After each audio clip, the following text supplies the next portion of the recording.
الحمد لله رب العالمين والصلاة والسلام على أشرف الأنبياء والمرسلين نبينا محمد وعلى آله وصحبه أجمعين ومن تبعهم بإحسان إلى يوم الدين أما بعد. സഹോദരന്മാരെ, മഖാരിജുൽ ഹുറൂഫിലെ അൽ ഹൽഖ്, തൊണ്ടയുടെ ഭാഗത്തു നിന്നുള്ള മഖ്റജുകളാണ് നാം ഇപ്പോൾ പഠിച്ചുകൊണ്ടിരിക്കുന്നത്. അതിൽ 3 മഖ്റജുകൾ ഉണ്ട് എന്ന് നാം മനസ്സിലാക്കിയിട്ടുണ്ട്. അവിടെ നിന്നും 6 അക്ഷരങ്ങളാണ് പുറപ്പെടുന്നത്. ഒന്ന് അഖ്സ അൽ ഹൽഖ്, തൊണ്ടയുടെ അങ്ങേ അറ്റത്ത് നിന്ന് അൽ ഹംസ ഉൽ ഹ എന്നീ 2 അക്ഷരങ്ങൾ. വസത്തുൽ ഹൽഖിൽ നിന്ന്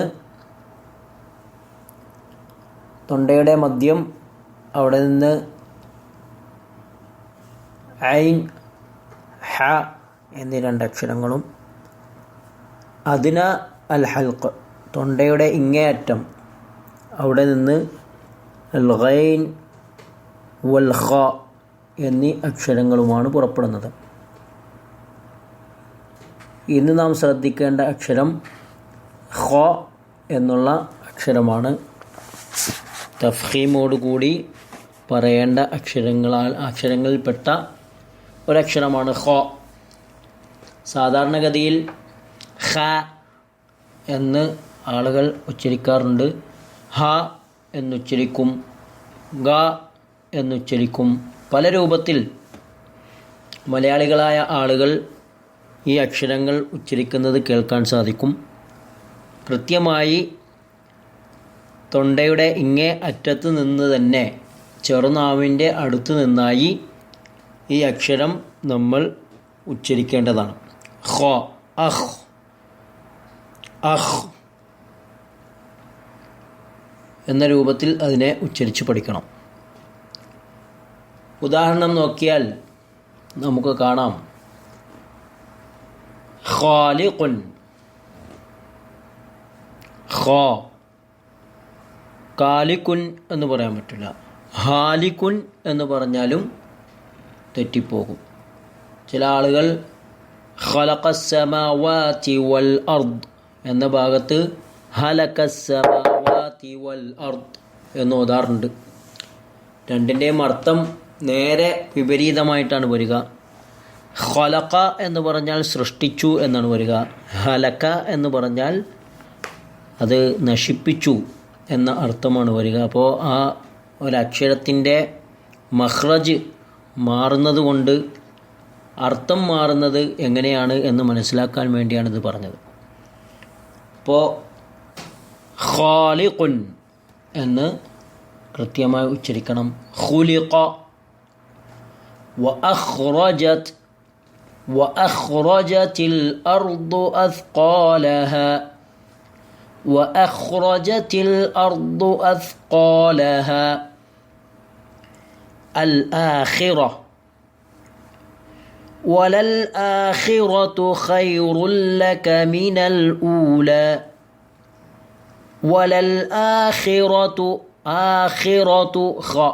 അവിടെ കേൾക്കണം. ഖാഇന് സുക്കൂൻ വന്നാലും ഫതഹ് വന്നാലും കസ്റ വന്നാലും ദമ്മു വന്നാലുമൊക്കെ ഖ വ്യക്തമായി തന്നെ കേൾക്കേണ്ടതാണ്. അത് ഹംസയായിട്ട് ഉച്ചരിക്കുവാനോ ഗൈനായിട്ട് ഉച്ചരിക്കുവാനോ ഹ ആയിട്ട് ഉച്ചരിക്കുവാനോ ഗ ആയിട്ട് ഉച്ചരിക്കുവാനോ ഒന്നും പാടില്ല. അതൊക്കെ വളരെ ശ്രദ്ധയോടുകൂടി ഓതി പഠിക്കേണ്ട അക്ഷരങ്ങളിൽപ്പെട്ടതാണ്. ഖ, ഐൻ, ഗൈൻ എന്നൊക്കെയുള്ള അക്ഷരങ്ങൾ വളരെ തംരീൻ ഇതിന് ആവശ്യമാണ്. ഇന്ന് നമ്മൾ എടുത്തിട്ടുള്ള സൂറത്തുൽ ഗാഷിയ, ഹൽ അതാക ഹദീസുൽ ഗാഷിയ എന്ന സൂറത്താണ്. അതിൽ നാം ശ്രദ്ധിക്കേണ്ടത് ഹുറൂഫുൽ മദ് അൽ ജൗഫിൽ നിന്ന് തന്നെ വരുന്നതാണോ എന്ന് ശ്രദ്ധിക്കണം. ഹുറൂഫുൽ ഹൽഖ്, ഹൽക്കിൻ്റെ ഭാഗത്ത് നിന്ന് വരുന്ന 6 അക്ഷരങ്ങൾ, 2 അക്സ അൽ ഹൽക്ക്, രണ്ടെണ്ണം വസത്തുൽ ഹൽക്ക്, രണ്ടെണ്ണം അദ്ന അൽ ഹൽക്ക്. ഇത് കൃത്യമായി വരുന്നുണ്ടോ എന്നുള്ളത് നാം ശ്രദ്ധിച്ചു നോക്കുക, പരിശ്രമിച്ചു നോക്കുക. തെറ്റിയാൽ വീണ്ടും ആവർത്തിച്ച് പഠിക്കുക. ഇതിൻ്റെ കൂടെ സൂചിപ്പിക്കുവാനുള്ളത്, സാധാരണ ഖുർആൻ ക്ലാസ് കേൾക്കുന്ന പോലത്തെ ഒരു ക്ലാസ് അല്ല ശരിക്കും തജ്വീദ് ക്ലാസ് എന്ന് പറയുന്നത്. പൂർണ്ണമായും പഠിച്ച് മനസ്സിലാക്കി ആവർത്തിച്ചുച്ചരിച്ചുകൊണ്ടാണ് ഈ ക്ലാസ് മുന്നോട്ട് പോകേണ്ടത്. അതുകൊണ്ട് തന്നെ ഇപ്പോൾ 2 മഖ്റജ് ആമായിട്ടുള്ള 2 മഖ്റജും അതിനുള്ളിൽ ഉള്ള മഖ്റജുകൾ ഉൾപ്പെടെ ഏകദേശം 4 മഖ്റജുകൾ നമ്മൾ പഠിച്ചിട്ടുണ്ട്. ആ 4 മഖ്റജുകളും വ്യക്തമായ രൂപത്തിൽ അവിടെ നിന്ന് തന്നെ അക്ഷരങ്ങൾ പുറപ്പെടുവിക്കുന്ന രൂപത്തിൽ നാം പരിശ്രമിച്ചു നോക്കുക. അതിനുള്ള ഒരു അവസരമാണ് ഇനിയുള്ള ദിവസങ്ങളിൽ ഉണ്ടാകുക. ഈ 6 അക്ഷരങ്ങൾ കൃത്യമായി നമ്മൾ പഠിച്ചതിന് ശേഷമാണ് അടുത്തയിലേക്ക് പോകാൻ നമുക്ക് അവസരമുണ്ടാവുകയുള്ളൂ എന്നുള്ളത് മനസ്സിലാക്കുക. അതുകൊണ്ട് കൃത്യമായി ചെറിയ ചെറിയ സൂറത്തുകൾ ഓതുമ്പോൾ പ്രത്യേകം നാം ശ്രദ്ധിച്ചാൽ ഈ അക്ഷരങ്ങൾ പഠിച്ചെടുക്കാൻ സാധിക്കും. അള്ളാഹു നമ്മെ അനുഗ്രഹിക്കുമാറാകട്ടെ. ഇന്ന് നാം ഓതുന്നത് സൂറത്ത് അൽ ഖുറൈഷ്,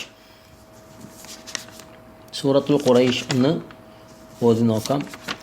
അഊദു ബില്ലാഹി മിനശ് ശൈത്വാനിർ റജീം. ബിസ്മില്ലാഹിർ റഹ്മാനിർ റഹീം. ലഇലാഫി ഖുറൈഷ് إيلافهم رحلة الشتاء والصيف فليعبدوا رب هذا البيت الذي أطعمهم من جوع وآمنهم من خوف. വ്യക്തമായിട്ട് ഓതി പഠിക്കുവാൻ വേണ്ടി നാം ശ്രദ്ധിക്കുക. അള്ളാഹു നമ്മെ ഏവരെയും അനുഗ്രഹിക്കുമാറാകട്ടെ. ഇനി 3 ദിവസം കഴിഞ്ഞിട്ടായിരിക്കും നമ്മുടെ തജ്വീദിൻ്റെ ക്ലാസ് ഉണ്ടാകുക. ആ 3 ദിവസം നമുക്കിത് ആവർത്തിച്ച് കേൾക്കുകയും പഠിക്കുകയും അത് തഹ്ഖീഖ് ചെയ്യുക, അതായത് നമ്മുടെ ഓതലിൽ അത് വരുന്ന രൂപത്തിൽ നാം ഓതി പഠിക്കുകയും ചെയ്യുക. അള്ളാഹു അനുഗ്രഹിക്കുമാറാകട്ടെ. വ ആഖിറു ദഅവാന അനിൽ ഹംദുലില്ലാഹി റബ്ബിൽ ആലമീൻ. അസ്സലാമു അലൈക്കും വറഹ്മത്തുള്ളാഹി വബറകാതുഹു.